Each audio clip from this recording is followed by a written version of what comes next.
Hi నమస్తే, నేను మీ దివ్య from Shri media. ఈరోజు మన ముందు నా చార్టెడ్ అకౌంట్ ఎన్ చంద్రమౌళి ప్రసాద్ గారు ఉన్నారు. ఆయనకి 14 ఇయర్స్ సీఏ ప్రాక్టీస్లో ఉన్నారు. సార్ కలుద్దాం. సార్ హాయ్ నమస్తే, ఎలా ఉన్నారు? Super. Welcome to Sri media sir. Thank you very much sir. అలాగే ఇప్పుడు బర్నింగ్ పాయింట్ ఐటీ రిటర్న్స్ ఎవరు ఫైల్ చేసుకోవాలి? యాక్చువల్గా ఏంటంటే సాలరీడ్ ఎంప్లాయీస్కి కానీ బిజినెస్ పీపుల్ కానీ whatever their income is, వాళ్ళ టోటల్ ఇన్కమ్ పర్ ఇయర్ కానీ వన్స్ 3 lakhs క్రాస్ అయ్యింది అంటే ఖచ్చితంగా ఫైల్ చేసుకోవాలి రిటర్న్. సో మనకి యాక్చువల్గా ఏంటంటే basic exemption limit 3 lakhs, whether new scheme or old scheme. So 3 lakhs cross అయ్యింది అంటే కంపల్సరీగా వాళ్ళు రిటర్న్ ఫైల్ చేసుకోవాలి. ఇన్ కేస్ వాళ్ళు ఫైల్ చేయలేదు అంటే అప్ టు డిసెంబర్ వరకు ఇంట్రెస్ట్ పే చేసుకొని ట్యాక్స్ మీద ఫైల్ చేసుకోవచ్చు with minimal penalty. Once December cross అయింది అంటే వాళ్ళు పెనాల్టీ కూడా పే చేయాల్సి ఉంటుంది. ఓకే.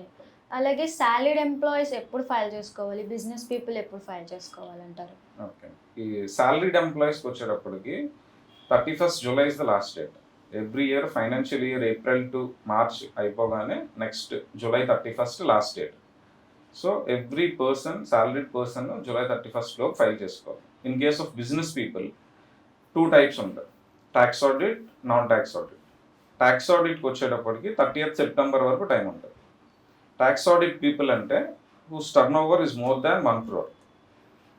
1 crore కానీ క్రాస్ అయిందంటే వాళ్ళ యాన్యువల్ టర్న్ ఓవర్, వాళ్ళకి 30th September వరకు టైం ఉంటుంది.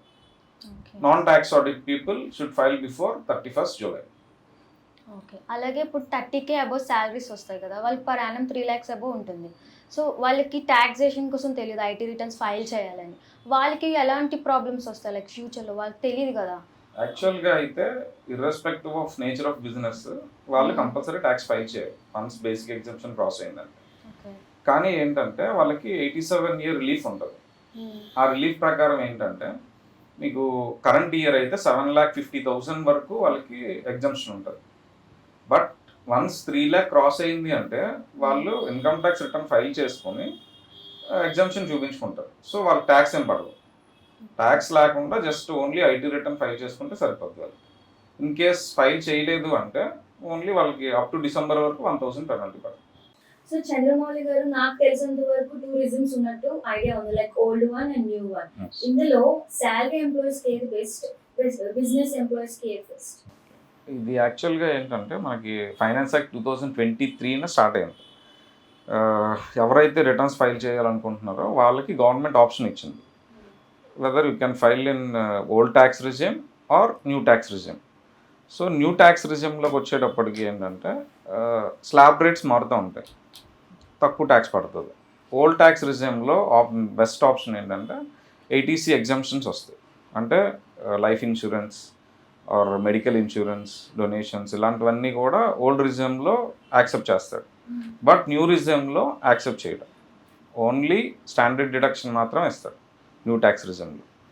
సో బేసిక్ డిఫరెన్స్ అయితే అది.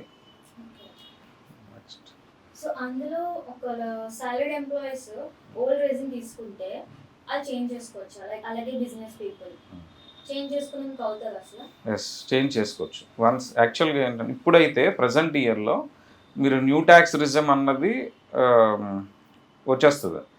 సో దాన్ని మనం చేంజ్ చేసుకోవాలి. ఓల్డ్ ట్యాక్స్ రిజిమ్లోకి వెళ్ళాలి అంటే ఆప్షన్ Form 10E అని ఫైల్ చేసుకోవాలి. అది ఫైల్ చేసుకుంటే ఓల్డ్ ట్యాక్స్ రిజిమ్ అప్లికబుల్ అవుతాం మనం. వన్స్ అది ఫైల్ చేస్తారు, మీరు నెక్స్ట్ ఇయర్కి మళ్ళీ కావాలంటే మార్చుకోవచ్చు. సో న్యూ ట్యాక్స్ రిజిమ్లోకి నేను వెళ్దాం అనుకుంటున్నానంటే వెళ్ళొచ్చు. సో ఏది కావాలంటే అది ఇయర్ వైజ్ మార్చుకోవచ్చు. మనకి ఇప్పుడు ఎవరికి ఏది బెస్ట్ ఆప్షన్ అంటే ఫస్ట్ థింగ్ వాళ్ళకి ఎక్కువ ఇన్సూరెన్సెస్ ఉన్నాయి. ఇన్సూరెన్సెస్ మ్యాక్సిమం లిమిట్ 1,50,000 ATC కింద. సో ఆ 1,50,000 వరకు వాళ్ళ రిడక్షన్ ఉన్నది అంటే old tax regime best option.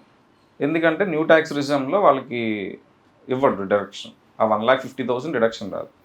Plus ఇంకొక మెయిన్ డిఫరెన్స్ ఏంటంటే 24B కింద స్టాండర్డ్ డిడక్షన్, ఇంట్రెస్ట్ డిడక్షన్ ఉంటుంది, interest on housing loan. So అది సెల్ఫ్ ఆక్యుపైడ్ ప్రాపర్టీకి కూడా వస్తుంది ఓల్డ్ రిజిమ్ అయితే. అదే న్యూ రిజిమ్ అయితే ఓన్లీ లెట్అవుట్ ప్రాపర్టీకి మాత్రం వస్తుంది interest on housing loan. So major differences అయితే ఇవి.